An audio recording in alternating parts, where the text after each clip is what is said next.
초림의 증인들 세 번째 시간이고요. 세 가지로 나눠서 말씀을 좀 나누겠습니다. 첫 번째는 이 섭리에 대한 이야기를 할 거고요. 이 섭리와 매칭되는 것, 이것이 첫 번째 우리가 나눌 말씀이고요. 두 번째는 증인, 이 시몬과 안나는 어떤 사람인가, 이 인물들에 대해서 살펴보고요. 마지막 세 번째는 그들이 증언한 내용, 시몬과 안나는 무엇을 증언했는가, 증언한 내용에 대해서 이렇게 세 가지로 나눠서 살펴보겠습니다. 매칭이라는 말은 우리말로 바꾸면 조화를 이룬다, 짝, 배우자, 꼭 닮은 것, 이런 의미를 가지고 있습니다. 하나님의 섭리와 매칭되는 것, 그럼 이걸 풀어서 쓰면 하나님의 섭리와 조화를 이루는 것, 섭리와 꼭 닮은 짝은 무엇일까? 이런 질문으로 바꿀 수 있겠죠. 우리는 입으로는 이렇게 많이 표현하는 것 같아요. 주님의 뜻이 내 삶에 이루어지기를 원합니다. 그러나 실상은 나의 뜻, 나의 바람이 하나님의 이 섭리라는 이름으로 이루어지기를 희망하곤 합니다.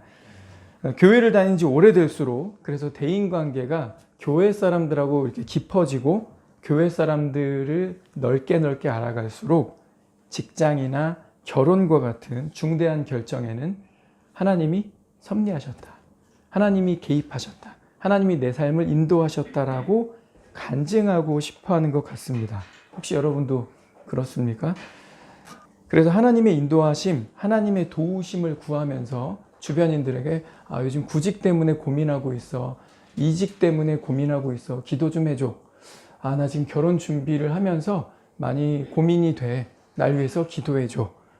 이렇게 많이 기도 부탁을 하고요. 실제로 구직이 되거나 결혼이 되거나 그 외에 중요한 어떤 일들이 이루어지고 나면 교회에서 고백할 때 어떻게 고백하고 싶을까요? 그리고 보통 어떻게 고백하던가요? 대부분 하나님을, 이 표현이 너무 거칠다고 받으시지 않길 바라요. 대부분 하나님을 끌어들이려고 합니다. 하나님이 이렇게 해주셨어. 이렇게 난 기도하다 만났고 또 기도 부탁했고 많은 사람들이 그런 기도에 힘입어서 이런 데를 면접 보러 갔고 거기 갔는데 그 사람이 날 호의적으로 보더라고. 사장님이 이렇게 하셨고 그때 이런 얘기들이 오갔는데 안 될 줄 알았는데 됐어. 근데 시작과 끝에 뭘 삽입했나요? 하나님이죠. 그래서 하나님이 도우셨다. 곧 하나님이 내 삶에 섭리하고 계시다 라고 말하고 싶어 하는 것 같습니다. 여러분, 간증이라고 해서 한자를 찾아보시면요, 거기 번역기에 이렇게 나옵니다. 기독교인들이 자신의 삶에 일어난 것을 하나님의 뜻이라고 표현하고 증거하는 것, 이렇게 기록이 되어 있습니다. 그러니까 이 간증이라는 단어를 누가 쓰는 거예요? 불교도인 안 씁니다. 알라 무슬림들 안 씁니다. 누가 쓴다는 거죠? 기독교인들이 간증이라는 표현을 쓴다는 거예요. 그래서 기독교, 교회 생활을 오래 한 사람들은 누구나 간증하고 싶어 합니다. 교회를 오래 다니다 보니까 하나님의 이름으로 좀 얘기하고 그래야 여기에서 위신도 서고 명예롭기도 하고 그리고 자기 자신의 정체성에 대해서 안정감을 누리지 않겠습니까? 나 일요일마다 교회 갔는데 11조 그 이상도 갖다 바쳤는데 주변 사람들이 나 교회 다니는 거 다 아는데, 그러니까 나의 정체성이 교회에 있는데 교회에서 말할 땐 주로 사람들이 이렇게 말하는 걸 좋아하는데 나는 말할 때 그 말할 건더기가 없어. 이거 별로 유쾌하지 않겠죠. 그래서 중요한 일들일수록 하나님의 섭리를 우리는 필요로 하고 그리고 그게 실제였으면 좋겠다는 바람이 있습니다. 저도 여러분도 이런 마음이라면, 내 중요한 일에 있어서 하나님이 섭리하시고 인도하시기를 바라는 마음이라면 이 초림 메시지 세 번째, 시므온과 이 안나 이야기가 그 대답을 해주고 있습니다. 섭리가 여기서 나오고요. 섭리는 무엇과 짝을 이루고 있는지도 나옵니다. 하나님의 섭리가 내 삶에 개입하기를 바란다면, 하나님의 도우심과 인도하심이 내 삶에 꼭 있기를 바란다면 우리는 어떻게 해야 될까? 22절, 24절을 함께 읽겠습니다. 시작. 모세의 법대로 정결 예식의 날이 참에 아기를 데리고 예루살렘에 올라가니 이는 주의 율법에 쓴 바 첫 해에 처음 난 자마다 주의 거룩한 자라 하리라 한 대로 아기를 주께 드리고 또 주의 율법에 말씀하신 대로 산비둘기 한 쌍이나 혹은 어린 집비둘기 둘로 제사하려 함이더라. 유대인에게 주어진 하나님의 법, 모세의 법이라고도 하고, 자, 이 주의 율법이라고 하는 이 법에는 출산한 여인과 관련된 조항이 있습니다. 주님의 법이니까 이 조항도 유대인들이라면 반드시 지켜야 되겠죠. 자, 레위기 12장 자세히 나와 있어요. 자식을 낳았을 때 첫째, 이 성별이 아들이면 8일째 되는 날 할례를 행해라. 이게 첫 번째고요. 자, 둘째는 아들을 낳으면 40일, 딸을 낳으면 80일 동안 그 여인은 부정하다. 언클린이에요. 깨끗하지 않다. 불결하다. 순결하다의 반대 용어를 여기다 쓰셨습니다. 자, 세 번째는 이 부정한 기간을 지나고 나면 이 출산한 여인은 이 본인을 위해서 하나님께 대한 헌신의 마음으로 번제를 드려야 되고, 두 번째는 이 불결이 순결로 깨끗해져야 되죠. 그래서 속죄제 이 두 개를 드리라고 합니다. 여러분 좀 뭔가 이 법이 억울해 보이지 않습니까? 아기를 낳은 게 죄야? 아기를 낳았는데 뭐 부정해? 왜 언클린이야? 이 언클린, 부정하다라는 표현이 레위기 12장 앞뒤로 보면요, 시체도 부정하고 시체를 만진 자도 부정하고, 그래서 격리해야 된다. 이때 똑같은 단어 썼어요. 그리고 그 뒤로 가보면 죄인들도 부정하고, 먹어서는 안 되는 음식 부정하고, 그리고 더러움, 불결함의 대명사 나병 환자들도 똑같은 단어를 부정하다고 했어요. 그러면 이 아기를 낳은 여인은 느낌이 어때요? 출산을 했을 뿐인데 내가 나병 환자급이야. 내가 시체급이야. 내 존재가 갑자기 40일 혹은 딸을 낳았을 때 80일 동안 언클린이 되는 거야. 억울해 보이죠? 근데 말씀 잘 봐야 됩니다. 고대 사회로 갈수록요, 여성의 지위가 어땠죠? 반노예급, 하대 받고, 그 다음에 존중, 이런 거 받지 못했습니다. 그냥 딸 낳으면 뭐 지창금, 지금도 인도 같은 그런 나라들에서는요, 그냥 여성을 지창금 받고 팔아먹을 대상으로 많이들 그렇게 여깁니다. 아직까지도 기독교, 하나님 말씀, 하나님의 법이 들어가지 않은 나라들은 여성의 지위가 굉장히 낮아요. 여권, 페미니즘 근처도 못 갑니다. 근데 고대 사회로 갈수록 여성의 지위는 더 낮았고요. 우리나라도 이런 영화까지 있었죠. 이대근 뭐 이런 분 나오고, 시바지 뭐 이런 거. 아들 못 낳으면 네 뱃속에 딸 만들었냐? 젊고 다른 여자를 데려와서 아들 낳을 때까지 뭐 이래야 돼요. 이런 식으로 여성의 지위가 고대 사회로서 매우 낮았고, 존중은 반푼어치도 없었습니다. 우리나라 옛날에 이런 말 하죠. 자식을 낳는데 바로 다음날 밭에 가서 일을 했다. 누가요? 산모가요. 그게 고대 사회의 전 민족들의 일반화된 현상이었어요. 우리나라도 빼놓지 못합니다. 근데 하나님이 뭐라고 하시냐면, 하나님의 법으로 아기를 낳으면 unclean, 부정하다. 근데 부정한 자들, 앞뒤 부정한 자들은 어떻게 되냐면, 첫째, untouch예요. no touch. 건드리지 마. 근데 건드리지 말란 얘기는 격리하란 얘기예요. 무슨 말이죠? 하나님의 법 때문에 이 여자 일하지 않고 집에만 있어야 됩니다. 밭에 나가는 거 금지예요. 그리고 그 땅에 살게 된, 이스라엘 땅에 살게 된 사람들에게도 노예로 왔던 노예인데 여자야.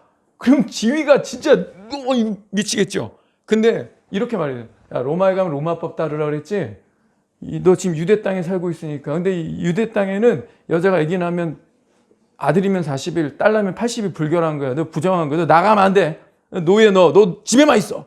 집주인이 하나님의 법으로 다가 가드를 쳐주는 거죠. 집에서 쉬어라.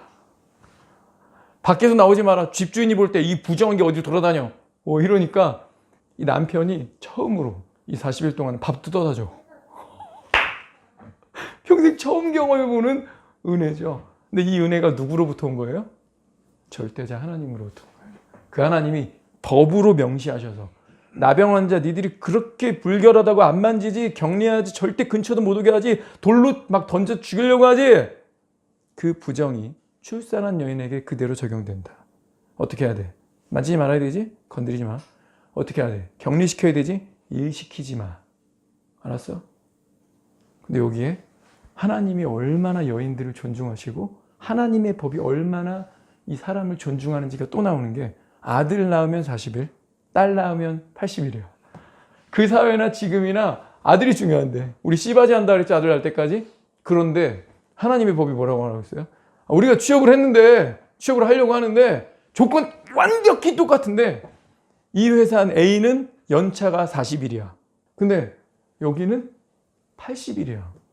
그럼 계산기 두드려 볼 거 없이 어디 가야 돼요? 모든 조건 다 똑같으면, 집에서 가깝고 막 다 똑같으면, 완전히 똑같으면 연차 80일인데 가야죠.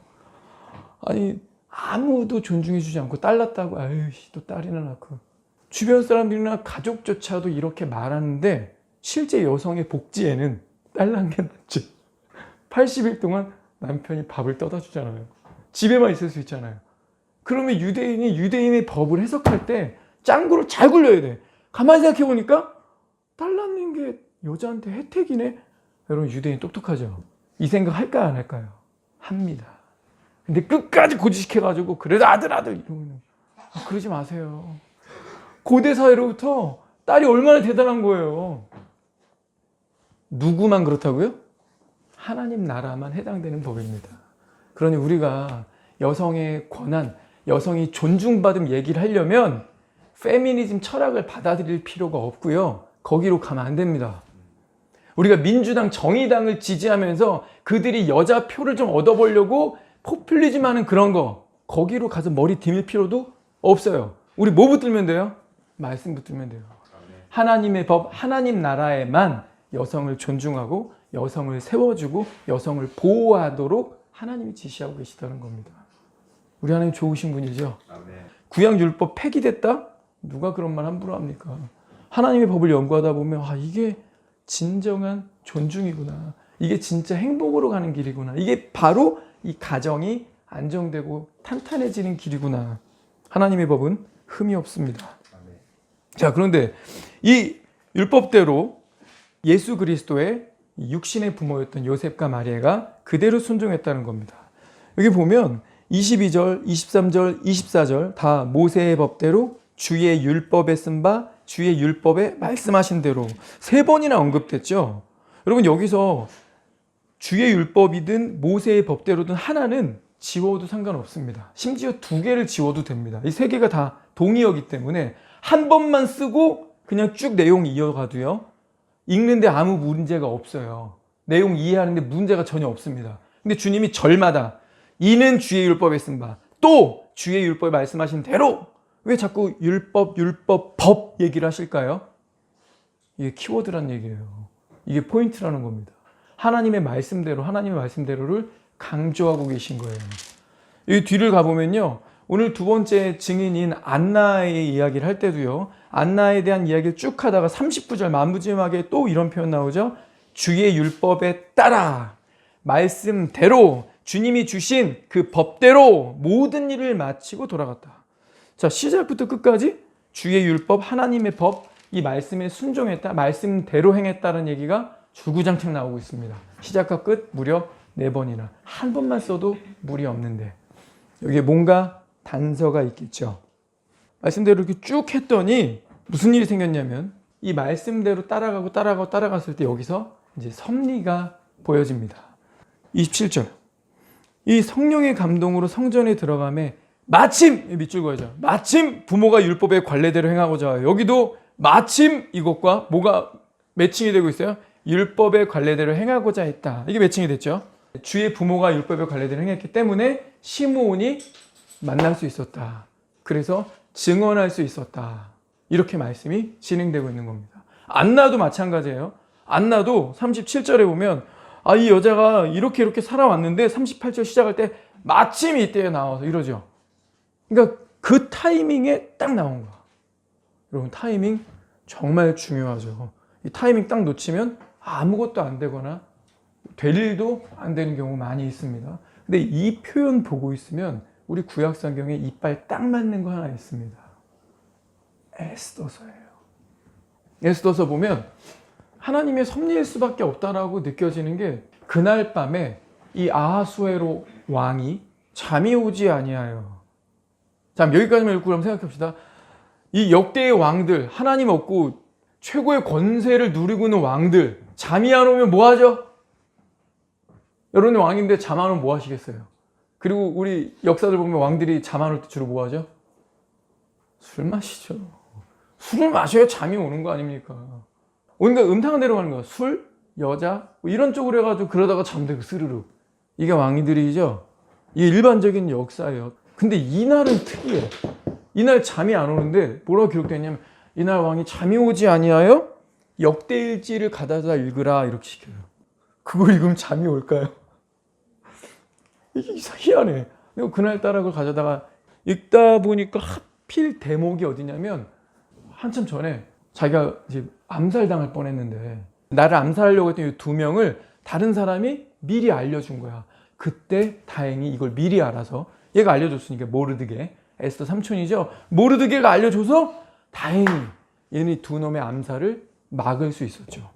근데 그때 보상 안 하고 한참 지났는데 잠이 안 올 때 또 타이밍에 근데 잠이 안 오는데 역대일지 가져다 읽으라고 하는데 역대일기에서도 하필 그 대목을 읽었는데 갑자기 죄책감과 미안함. 얘들아 내가 근데 그거 보상했니? 아니요 보상 안 하시고 그냥 넘어갔는데요. 말이 돼?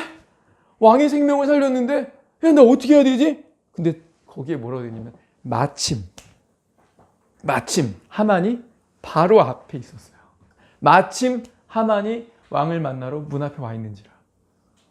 야 밖에 누구 있냐? 했더니 하만이 있습니다. 그래 걔 빨리 들어오라. 걔 나 참모니까 걔 똑똑하니까 내가 어떻게 보상하면 좋을지 걔한테 물어봐야겠다. 빨리 들어오라 그래. 딱 들어왔는데 왕이 막 되게 기분이 좋아 보여.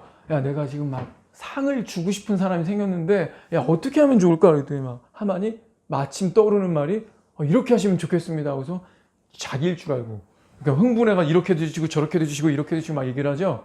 이 내용이 그 다음부터 빠르게 진행합니다. 속히, 급히, 바로 이런 부사어들이 쓰이면서 일이 막 일사천리로 진행되면서 누가 죽어요? 네, 하만이 죽죠. 이게 하나님의 섭리잖아요. 그래서 우리는 에스더서 읽을 때 여호와, 하나님 이런 단어가 하나도 나오지 않는데 우리는 에스더서를 읽으면서 섭리를 발견할 수 있습니다. 근데 지금 바로 이것도 그런 거죠. 예수 그리스도의 육신의 부모가 율법대로 하려고 말씀대로 주의 율법대로 모든 걸 시행하려고 왔을 때 마침 증인이 나오는 겁니다. 마침 안나, 마침 시므온이 나오는 겁니다. 하나님이 섭리와 주의 말씀을 붙여놓으셨죠. 그죠? 예, 말씀대로 행했을 때, 말씀을 쫓아갔을 때 하나님의 섭리가 임했다. 말씀을 준행할 때 하나님의 인도하심이 있다. 그럼 우리 이것을 파악할 수 있습니다.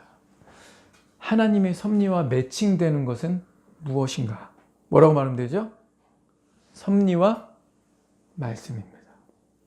하나님의 섭리를 받고 싶다. 하나님의 인도하심을 받고 싶다. 라고 소원하는 사람들은 뭐 하면 되는 거예요? 말씀을 따라가면 됩니다. 말씀을 준행하면 됩니다.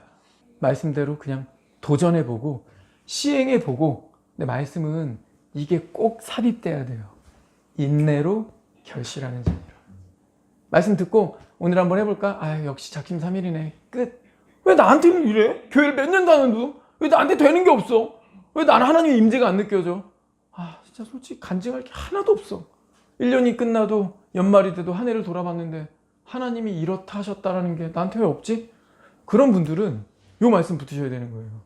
하나님의 섭리가 내 삶에 개입되기를 하나님의 인도하심을 내가 경험하고 싶다면 하나님의 섭리와 매칭되는 것은 말씀이다. 이 말씀 따라가는 저 여러분 되기를 축원합니다. 증인 시므온과 안나는 그럼 어떤 사람인가? 우리 인물에 대해서도 좀 살펴봅시다. 25절, 26절 우리 같이 읽겠습니다. 시작. 예루살렘에 시므온이라는 사람이 있으니 이 사람은 의롭고 경건하여 이스라엘의 위로를 기다리는 자라. 성령이 그 위에 계시더라. 그가 주의 그리스도를 보기 전에는 죽지 아니하리라 하는 성령의 지시를 받았더니 의롭다, 경건하다, 이스라엘의 위로를 기다리고 있다. 뭔가를 기대하면서 기다리고 있다. 인내하고 있다. 근데 성령이 그 위에 계시더라. 여러분 이 성령이 그 위에 계시더라는요. 신약성경에 딱 한 번 나옵니다. 지금 교회 시대가 아니기 때문에 예수께서 십자가 지시고 부활해서 가시면 그러면 보혜사 성령을 보내주겠다라고 하셨죠. 그래서 오순절 때 성령이 오신 거잖아요. 그러니까 그 전 시대니까 성령이 왔다 갔다 하시거든요. 다윗조차 그랬죠. 주의 성령이 오셨다가 막 떠나시고 막 그러셨잖아요. 마찬가지 시대를 살아가고 있는데 여기 표현이 기가 막힌 거예요. 성령이 그 위에 계시더라. 왔다 갔다가 아니고요. 그 위에 계셨다라고 되어 있어요. 이 사람이 날마다 주의 성령을 붙잡았다는 거겠죠. 날마다 하나님의 말씀에 창념하고 기도하고 경건하게 자신의 삶을 드렸다는 거겠죠. 그랬더니 성령이 떠날 필요가 없는 거예요. 성령이 떠나고 싶지 않으신 거예요. 그래서 성령 시대가 아닌 시대 살고 있는데 성령이 머물러 계신 사람, 성령이 내주하시는 시대가 아닌데 성령과 동행하는 사람인 거죠. 구약 시대는 이런 표현이 없습니다. 에녹조차도 그냥 하나님과 동행했다라고만 되어 있는데 성령이 그 위에 계셨다. 시므온 확실히 경건하고 훌륭한 우리의 롤모델이 될 수 있겠죠. 안나에 대해서는요, 표현은 좀 다른데 안나도 참으로 경건하고 의로운 삶을 살았다라는 걸 확인할 수가 있습니다. 36, 37절에 아셀지파 바누엘의 딸 안나라는 선지자가 있는데 그녀를 선지자라고까지 고백을 했죠. 나이가 매우 많았더라. 그가 결혼한 후 7해 동안 7년 동안 남편과 함께 살다가 과부가 되었고 84세가 되었더라. 이 사람이 성전을 떠나지 아니하고 주야로 밤낮으로 금식하며 기도함으로 섬기더니 표현은 다른데 이게 좀 더 리얼하지 않습니까? 주야로 금식하고 기도했다. 그러면서 주님을 섬겼다. 7년 동안 남편이랑 살다가 84세가 됐다. 보통 15에서 17살에 결혼하거든요. 그래서 이 마리아도, 예수의 어머님 마리아도 15살 정도로 보통 추정을 합니다. 그럼 15살에 결혼해서 7년 함께 살다가 22살에 과부가 돼서 84세가 됐으면 62년 과부 생활한 거죠. 그럼 삶의 즐거움과 소망과 비전과 주님에 대한 끓어오른 열정 사그라들 때 되지 않았습니까? 근데 이 여인 한결같았습니다. 우리 신앙이라고 하는 거, 경건하다고 하는 것은요, 인내, 꾸준함, 성실함이 항상 수반되어야 합니다. 오늘 이 두 사람 둘 다 노인이에요. 안나는 84세로 기록됐는데 이 시므온은요, 보통 학자들이 100세라고 추측을 합니다. 그럼 100세 된 남자, 80세 된 과부 여자. 근데 둘 다 인내하면서 꾸준하게 경건하고 의롭게 살았을 때 메시아를 증언하는 증인이 되었다는 겁니다. 자, 우리 그럼 세 번째입니다. 증언. 이 증인들의 증언은 어떤 내용을 담고 있는가? 우리 34절, 35절 함께 읽도록 하겠습니다. 시작. 시므온이 그들에게 축복하고 그의 어머니 마리아에게 말하여 이르되 보라, 이는 이스라엘 중 많은 사람을 패하거나 흥하게 하며 비방을 받는 표적이 되기 위하여 세움을 받았고 또 칼이 내 마음을 찌르듯 하리니 이는 여러 사람의 마음의 생각을 드러내려 함이니라 하더라. 지금 읽은 이 34, 35절은요, 비교적 알려지지 않은 내용입니다. 우리가 꼭 들어야 할 내용이 분명히 담겨 있음에도 불구하고 크리스마스라고 하면 너나 할 것 없이 축하하고 기뻐하는 즐거움과 빛에 집중하는 것 같습니다. 그러나 예수님은 마태복음 10장 34절에 이렇게 말씀하셨어요. 내가 세상에 화평을 주러 온 줄로 생각하지 말라. 화평이 아니요, 검을 주러 왔노라. 이 말씀은 예수께서 폭력을 조장하러 오셨다는 게 아닙니다. 그분이 명하신 충성 때문에 사람들 사이에 혹은 각자의 이 내면에 갈등과 불화가 생겨난다는 뜻이죠. 우리는 예수님이 화나게 하신다, 충돌을 불러일으키신다, 이런 느낌과 이미지 별로 좋아하지 않습니다. 근데 오늘 시므온은 그렇게 예언했습니다. 많은 사람을 패하거나 흥하게 하며, 패한다? 망하게 한다는 얘기잖아요. 비방을 받는 표적이 된다. 아들을 낳는데, 딸을 낳는데 누가 와가지고 이쁘다, 너무 귀여워, 한 번만 안아볼게. 그래서 안은 다음에 너는 크면 사람들이 너 되게 욕하겠다, 너 뒷담화의 대상이 되겠다, 너 도마에 올라가겠다, 사람들이 욕하는 넌 표적이 되겠다. 무슨 말이야, 메시아인데 이게 증언하는 내용이야? 기분 나쁘죠. 여러분 33절이 이렇게 되어 있어요. 그의 부모가 그에 대한 말들을 놀랍게 여기더라. 무슨 내용이었는데 이 부모가 놀랍게 여겼을까요? 주제여, 이제는 말씀하신 대로 종을 평안히 놓아주시는도다. 내 눈이 주의 구원을 보았사오니. 구원이란 단어 우리가 아주 좋아하죠. 이는 만민 앞에 예비하신 것이요 이방을 비추는 빛이요 주의 백성 이스라엘의 영광이니이다. 영광이다, 준비하는 것이다, 빛이다, 구원이다, 놓아주신다. 이 뉘앙스 다 좋죠. 시몬이 여기까지만 얘기해서 얼마나 좋았을까요? 그럼 마리아도 얼마나 땡큐일까요? 그리고 성경의 이 크리스마스 분위기 얼마나 좋을까요? 근데 그 뒤를 이어서 시몬이 그들에게 축복하고 마리아에게 이르되 보라, 많은 사람이 네 아들을 욕하고 비방할 거다. 많은 사람들이 얘 때문에 양쪽으로 갈라지고 많은 사람들이 이 아들을 대적할 거라는 겁니다. 사람들이 그렇게 반응하는 이유가 뭐죠? 첫째는요, 예수의 권위가 절대적이기 때문입니다. 타협이나 애누리가 없어요. 예수가 말을 하면 순종하든지 아니면 불순종하든지 둘 중 하나예요. 순종하면 의인, 불순종하면 악인. 너무 절대적이에요, 이분의 권위가. 그래서 사람들이 무조건 네가 말하면 들어야 돼? 뭐 이렇게 말이 절대적이야? 싫은 거예요. 예수의 권위가 너무 절대적이어서 사람들이 싫어합니다. 두 번째 이유는 요한복음 3장 19절입니다.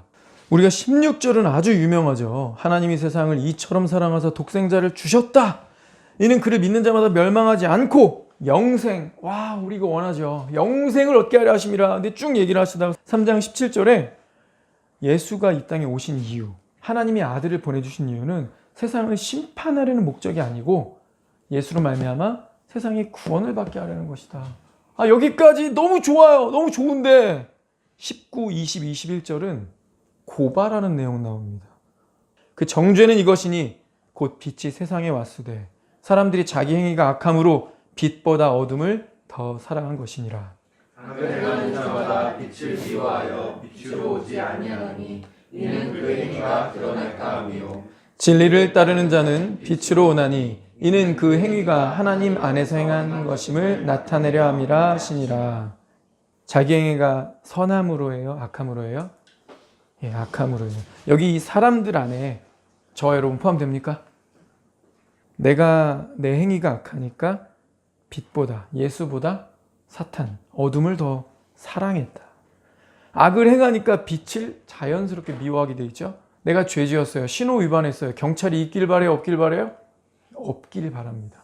팩트와 상관없이 내가 그 짓을 했으면 없기를 바라는 마음이 우리의 본성인 거죠. 악을 행하니까 빛을 미워해요. 경찰이 없었으면 좋겠어요. 그러면서 빛으로 오지 아니하나니.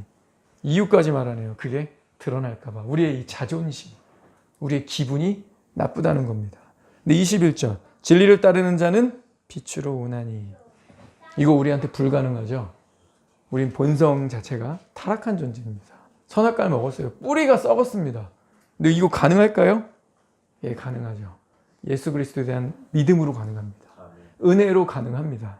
이거 가능하기 때문에 기록해 주신 거예요. 그럼에도 불구하고 19, 20절 우리는 인식하고 있어야 되죠. 내가 죄 지을 때, 내가 말씀과 반대로 갈 때는 내가 싫어하는 거 맞구나. 인정해야 되겠구나. 내 행위가 악하니까 자꾸 말씀 읽기가 싫어지고 말씀대로 하라고 누가 조언해주면 그게 기분이 나빠지고 그럴 수 있구나. 이거 우리가 인정하고 인식해야 된다는 겁니다. 우리가 이렇기 때문에 예수 그리스도가 너무 말씀이 절대적이고 권위 있어서 순종 아닌 불순종 둘 중에 하나밖에 없으니까 그래서 예수가 싫고, 그래서 예수가 오면 대립과 갈등과 분열이 일어나고, 왜? 불순종하는 사람은 싫으니까. 두 번째 이유가 뭐라고요? 그건 내 안의 문제예요. 내가 예수보다 악을, 빛보다 어둠을 사랑하기 때문에, 그리고 많은 유의 열매를 이미 맺었기 때문에 예수께 가기를 싫어한다. 그러니 예수가 오시면, 말씀이 오시면 어떤 일이 생긴다고요? 대립과 갈등, 충돌이 일어난다는 겁니다. 사무실에서 정직하고 바르게 살려고 하면 그 자체만으로도 우리는 미움을 받을 수 있습니다.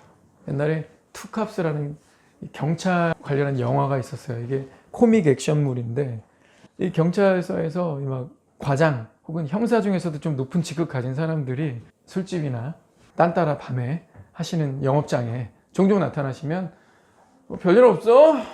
돈이 없어 요즘에 이렇게 이러면 막 바로 꺼내서 현금 드리면서 자, 오셨어요 하면서 이 안쪽으로 오시고, 야 니들 뭐하니 빨리 최고급 안주 가지고 잠깐 들어와봐. 나 업무 중이야, 술 안 돼. 막 들어갔는데 현금이 요거밖에 없어? 막 이러면 이제 찔러주고 막 이러죠. 근데 새로 부임한 형사, 딱 왔는데 신입이요, 신입. 내가 딱 왔는데 너무 FM이야. 우린 이렇게 하면 안 됩니다. 그럼 야, 너 왜 그러냐? 우리 오랫동안 그랬고 다 그러는데 왜 너만 그러냐? 이러면 안 됩니다. 저 서장님께 가서 말씀드리겠습니다. 야, 일단 기다려봐. 그래서 막 얼르고 막 달래죠. FM 들어가려는 사람 딱 오니까 그동안 오랫동안 관행처럼 이렇게 해왔던 사람들이 다 어떻게 되죠? 갑자기 자기가 악인인 게 드러나고 불편해져요. 그러면 팩트는 어찌할 수 없으니까 누가 싫어지는 거예요? 사람이 싫어지는 거죠. 여러분, 메시지는 싫지 않습니다. 누가 싫죠? 항상 미움은 누가 받죠? 메신저가 받는 거예요. 그래서 우리가 그냥 바르게 정직하게 의롭게만 살려고 해도 사람들은 이 빛을 미워하게 될 겁니다. 기독교 초창기 이 로마 사회에서는요, 각종 신과 종교들, 샤머니즘이 넘쳐났습니다. 누구나 자기만의 신을 가지고 있었어요. 근데 그 도시의 신, 그리고 황제 숭배를 할 때는 너나 할 것 없이 모두가 동참을 해야 했습니다. 막 군대, 민간단체, 관공서 이런 각각이 수호신이 있는데 이들에게 공적인 의식을 정기적으로 열었거든요. 근데 이때 동참을 거부하면 의심과 분노의 대상이 됐습니다. 그 거부한 몇몇 사람들 때문에 이 지역의 신, 이 관공서의 신이 노하는 거 아니야? 공격을 받기 일쑤였습니다. 근데 기독교는 다른 종교들이랑 다르다는 게 금세 드러났습니다. 그리스도인들은 하나님 외에 다른 어떤 신에게 예배를 드리면 우상 숭배로 여겼죠. 그러니 주변 모든 사람들이 이 기독교인들하고 충돌할 수밖에 없었습니다. 그냥 그들은 신앙을 기독교로 가졌을 뿐인데 그 자체가 이 주변의 모든 사람들을 위협하는 것처럼 보였다는 거죠. 그래서 많이 말씀드렸던 것처럼 상속권을 박탈당하고 공직에서 밀려나고 사업장에서 쫓겨나고 신체적 학대를 당하고 감옥에도 갔습니다. 여러분의 아버님이 돌아가셔서 적합하게 내가 상속을 받게 됐는데 상속권이 박탈당해서 땡전 한 푼 못 받고 정부가 모든 재산을 가져간다. 어떤 기분일까요? 내가 땅 사고 건물 지어놨는데 정부에서 여기다가 도로 낼 거니까 넌 나가. 그런데 돈을 안 주고 그냥 나가래. 땅도 그냥 가져가고 건물도 그냥 밀어버리고 나는 맨손으로 빈손으로 그냥 나앉게 생겼어. 근데 하소연할 데가 없어. 근데 그 이유가 뭐라고요? 네가 예수 믿었어요. 그 이유가 뭐라고요? 예수 믿는 거 인정해 줄 텐데 왜 머리를 안 숙여? 네가 고지식해서야 내가 너 예수 믿는 거 허락했지. 근데 1년에 한 번씩 와서 머리만 조아리려는데 왜 지역신 섬기는데 너만 안 와? 야, 너만 종교 있냐? 다 종교 있어, 다. 다 와서 1년에 한 번씩은 머리 숙이는데 그게 그렇게 힘들어? 이거 우리 탓하지 마라. 네가 스스로 이런 우물을 판 거다. 그리고 이쯤 되면 예수 믿는 게 갑자기 싫어지지 않을까요? 우리가 영화 배우나 연예인은 아니니까 이게 뭐 체감은 안 올 수도 있는데요. 영화 촬영하기 전에 항상 돼지머리 놓고 고사지내죠. 근데 여러분, 주연으로 캐스팅 되려면 감독, 조연, 각본 쓰는 극작가 이런 사람들한테 잘 보여야 돼요. 무대에는 영화 배우가 올라가지만 캐스팅의 권한은 누가 갖고 있죠? 감독이 갖고 있잖아요. 그러니까 영화 배우들이 올라오면 맨날 누구 감독님, 누구 감독님, 누구 스태프들에게 감사드립니다. 꼭 이름 얘기하죠. 안 그러면 전화 안 와요. 근데 감독이 항상 의뢰 다 그러니까 뭐 송강호 씨도 오고 뭐 이병헌도 오고 그러면서 막 배우들 다 와가지고 다 머리 숙여 그냥. 그리고 막 큰 절까지 해. 그다음 막 돼지 코에다가 막 돈도 막 쑤셔 넣어. 다 했어. 근데 이번에 주연급이라고 발탁을 했는데 저 기독교인이라서요. 감독님 이해해 주실 거죠? 이해 못 하는데. 너 때문에 우리 액땜하면 어떻게 하냐? 보통 촬영하다가 사고가 한 2번 정도 난다는 게 영화계에 누가 하나 꼭 다친대요. 스턴트맨이 다치든 혹은 주연급이 다쳐서 촬영이 한 2주 연기되든 병원 신세지면 뭐 한참 기다려야 되죠. 다 손가락 빨아야 되는 거잖아요. 그죠? 너 때문에 이런 생기면 어떻게 하냐? 잠깐만 숙여. 눈 감고 뭐 기도하라 그랬니? 잠깐만 절하면 되는데. 그러면 여기 서 있기라도 해. 싫어? 너 꼭 그렇게 해야 되니? 알았어. 알았다. 일단 이번엔 촬영하자. 그 다음부터요. 감독들끼리 친하잖아요. 그죠? 걔 눈밖에 나는 거예요. 다시 전화 안 옵니다. 이러면 기독교라는 믿음으로 시작해서 하나님이 나를 이렇게 올해 뭐 KBS에서 MBC, SBS에서 신인상 받고 올해 뭐 연인상 뭐 이런 상 받으면서 막 알려지고 막 CF도 찍게 해주셨는데 그때는 속으로 그랬어요. 아, 주님이 은혜를 주셔서 제가 이렇게 인기를 누리게 하시고 많은 사람들이 알려지게 하시고 제가 성공하게 해주셨어요 라고 했는데 돼지머리 이거 머리 한 번 안 숙여. 나 어떻게 하지? 그 순간부터 무슨 생각 들까요? 교회 다니는 거, 예수 믿는 거, 내 발목 잡는 거 같네. 생각이 거꾸로 가겠죠. 근데 우리도 그럴 수 있어요. 구직을 하러 갔는데 우리 구직할 때 이력서를요 보통 세 종류로 내죠. 나 정도 사람들이 보통 학력 뭐 스펙 있는 사람들이 보통 여기 정도는 붙는다더라라고 하는 평균. 그 다음에 하향 지원 하나 하고 상향 지원 하나 하죠. 여기 되면 좋고 안 되면 어쩔 수 없고 그래도 운을 따라서 상향 지원도 하지 않습니까? 그래서 이력서를 상향, 평균, 하향 하나 쓸 거예요.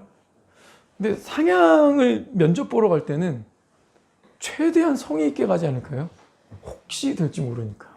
네. 보통 면접 때 이런 질문 나오면 표정은 어떻게 하고 거울 보면서 연습해. 웃상으로 말도 되게 스마트하게 잘해야 되는데 막 이래야 되는데 거기 면접관이 질문을 하는데 종교란에 기독교라고 쓰셨네요? 교회 다니세요?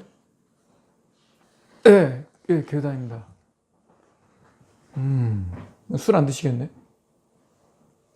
네. 그래요?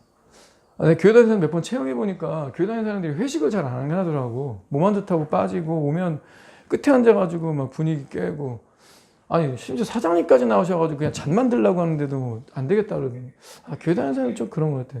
혹시 본인도 그런 생각이 있으세요? 앞에 답변 되게 잘했는데 앞에 다른 질문도 되게 분위기 훈훈했는데 교회 얘기 나오면서부터 갑자기 터닝 포인트야. 그러더니 그러면 한 가지 물어볼게요. 일요일에 만약에 회사가 바쁘거나 일요일에 출근하려면 어떻게 하실 겁니까? 이 질문에서 대부분 굉장한 어려움을 겪죠. 면접 식은땀 흘려서 일어나서 이제 되돌아서 집에 올 때 내가 예수 때문에 희생했다. 보통 이 생각보다는 떨어졌구나. 하필 그런 질문을 약간 이런 거 있을 수 있죠. 근데 그게 바로요. 우리 초대교회 사람들이 겪었다는 겁니다. 예수를 믿는 것 때문에 상속권 박탈. 내가 새로 낸 사업장 그냥 뺏김. 괜히 매를 맞음. 감옥에 감. 내 자식이 교육권이 박탈당한. 학교에서 그 아카데미라고 하죠. 그 시대는. 근데 그 아카데미에서 축출당하는 거예요. 네 아빠 교회 다닌다며. 내일부터 학교 나오지 마라. 무슨 생각이 들까요? 근데 오늘 시므온이 예수님에 대해서 증언한 게 이런 거예요. 예수님은 반감을 주시는 분이다.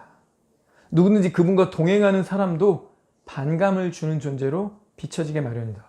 우리 이거 경험하고 있죠? 요즘 이런 우한 코로나 시대에는요. 교회 다니는 것만으로도 너 혹시 이번 주 일요일에 교회 가지 않았지? 내가 너 종교생활하는 거 가지고 평소에 그런 적은 없잖아.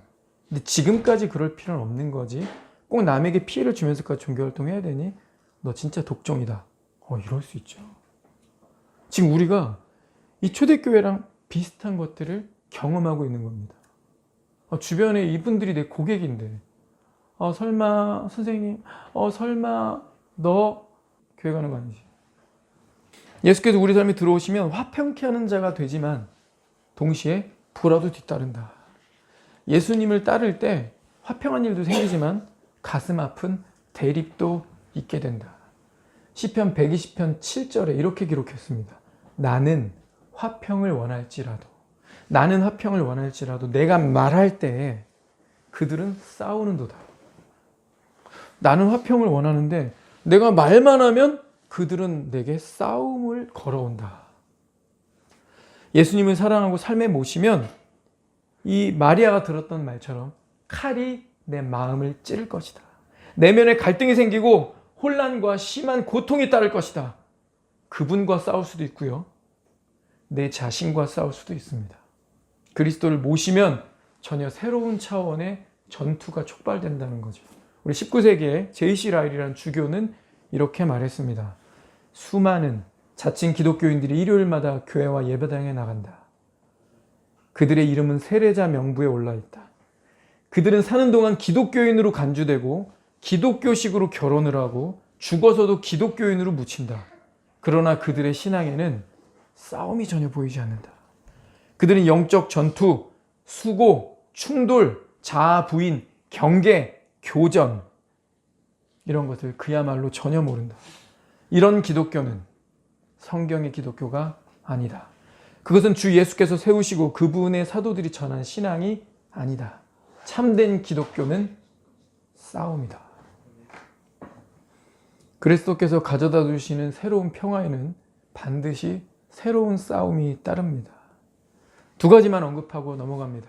우리 팀켈러 목사님이 이 본문에 대해서 강의하실 때 이 두 가지를 마무리로 주셨는데, 우리가 하나님의 평화를 받으려면 첫 번째, 하나님의 평화는 이 회개라고 하는 내적 싸움 이후에 찾아온다. 달리 말하면 내가 회개하지 않으면 회개 이후에 하나님의 평화가 오는데, 회개하지 않으면 회개하기 전까지는 절대 하나님의 평화를 맛볼 수 없다는 거죠. 내가 계속 포기하지 않으면, 내가 뭔가 계속 붙들고 있으면, 내가 이 길을 계속 가고 있으면, 어떤 죄에 끊임없이 지속적으로 노출되고 있으면 하나님의 평화는 오지 않는다는 거예요. 회개 이후에 찾아온다. 그러면서 회개를 소독제로 비유하십니다. 여러분, 소독제는 바를 때요, 쓰라리죠. 근데 치료를 위한 가장 기초가 됩니다. 근데 이 회개가 소독제 같아서 내면에 큰 고통을 유발한다. 왜냐하면 시인하고 싶지 않은데, 시인하고 싶지 않은 이 일을 시인해야 하고, 인정하고 싶지 않은데 인정하기 싫은 약점을 인정해야 하기 때문이다. 근데 용서를 받으려면, 화해하려면 시인부터 하고 인정부터 하라는 거죠. 이게 바로 회개입니다. 우리 안에 이 자존심이 있고 우리의 죄성이 있어서, 자, 내 행위가 악함으로 빛으로 오기를 좋아한다, 싫어한다? 싫어한다라고 요한복음에 증언을 했죠. 내가 인정하고 싶지 않고 시인하고 싶지 않은 창피한, 자존심 상하는, 근데 이거를 입으로 시인하고 인정하고 말하는 이 회개가 있어야 용서받을 수 있고 하나님과 화해하면서 결국 하나님만 주실 수 있는 참된 평화를 받을 수 있다. 두 번째는요, 하나님의 평화는 복종에 수반되는 내적 싸움 이후에 찾아온다. 자, 내가 회개라고 하는 내적 싸움을 거쳤어요. 인정하고 싶지 않은데, 시인하고 싶지 않은데, 나의 모난 점, 부족한 점, 창피한 거, 약점들, 수치를 인정하고 드러냈어요. 회개했습니다. 근데 거기서 끝이 아니에요. 회개에는 복종이 수반되죠. 하나님이 그러시는 거예요. 이제 인정하니? 너 계속 그 길 가니까 너 행복하니?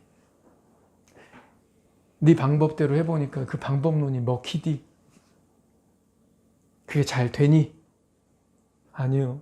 잘못했어요. 안 그렇게 해요. 하나님 좀 도와주세요. 이제라도 손 들고 옵니다. 주 나를 박대하시면 나 어디로 가리까? 잘못했습니다. 틀린 거 알고서도 갔습니다. 알고서도 지속했습니다. 저도 사실 이게 싫습니다. 근데 안 됩니다. 어떻게 도와주세요. 제발 도와주세요. 하고 왔어요. 그러면 주님이 회개를 인정해 주세요. 자, 근데 그거는 회개의 시작입니다. 우리가 올림픽에 나가면 100m 출발선에 딱 서죠. 근데 빵 하면 어떻게 해야 되죠? 뛰어야 되죠. 그 뛰는 게 뭐예요? 인내가 필요한 게 뭐예요? 복종입니다. 하나님 두 번째로 부르세요. 인정하니? 네. 잘못했다고 네가 방금 말했는데. 그럼 이제 내 방법을 알려줄게. 내 생각은 너의 생각과 다르며 내 길은 너의 생각과 다르다. 이어서 말하시 이사야 55장에 내 길은 네 길보다 높고 내 생각은 너보다 높다. 그러니 네가 나한테 맞추라 해요. 그래서 주님이 방법을 주시죠. 복종할래? 자, 이게 이제 바로 인내가 필요한 영역입니다. 계속 나의 옛 자아는 나의 주인이 되려고 하지만 새로운 자아는 하나님이 하나님 되시게 해드립니다. 하나님이 하나님이 되실 때 내 안에서 참된 평화가 온다는 거죠. 결국 우리가 자꾸 하나님과 충돌하고 내가 하고 싶은 거 막 이렇게 있을 때 충돌하다가 예수님의 고백. 나의 원대로 마옵시고 아버지의 원대로 하옵소서 라고 고백하면 하나님의 평화 속으로 우리가 더 깊이 들어가게 될 겁니다. 오늘 요약하겠습니다. 예수님은 자신이 검을 주러 왔다고 말씀하셨고 시므온도 똑같이 말했습니다. 이 말의 의미가 뭐였죠? 예수 그리스도를 내 삶에 모셔드리면, 받아들이면 내 삶에 갈등과 분열과 대립이 생길 수 있다. 그리고 이것 때문에 우리는 부득불 싸우게 된다. 그리스도인의 삶에서 싸움이 빠지면 그건 가짜 그리스도인일 수 있다라고 했습니다. 우리가 예수 때문에 적의의 대상이 되고 그리스도인의 삶에 고통스러운 싸움이 많다라고 했습니다. 평화에 이르기 위해서, 하나님만 주실 수 있는 그 평화에 이르기 위해서 수많은 전투가 있고 고뇌가 있고 아픔이 있고 치열한 싸움이 있겠지만 우리 예수께서 그 길을 먼저 가셨습니다. 그러니 우리가 믿음으로 그분만 바라보면서 쫓아가야 하지 않겠습니까? 기도합시다.